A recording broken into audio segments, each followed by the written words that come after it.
Today we're pairing flowering shrubs with perennials to give you that easy care English cottage garden look. Come on, I'll show you a few. We'll start with one of my favorite shrubs, Deutzia Yuki cherry blossom, which only gets 2 to 3 feet tall. And we're going to pair this with a brand new Lithodora called Blue Sky. Look at how those pastel colors just work. Next, we have a new Viburnum plicatum cultivar, Steady Eddy, which blooms all summer and gets 5 to 6 feet tall.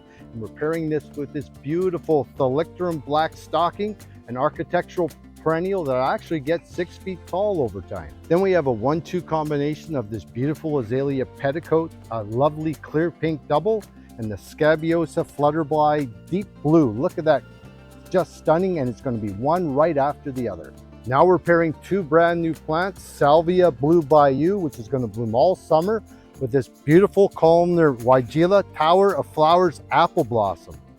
Just look at that combination, it's going to be great.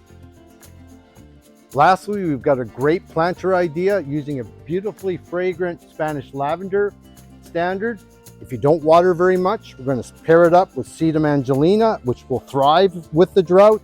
If you water regularly, we're going to use this beautiful Dianthus Kahori, which will bloom all summer, provided you do a little deadheading.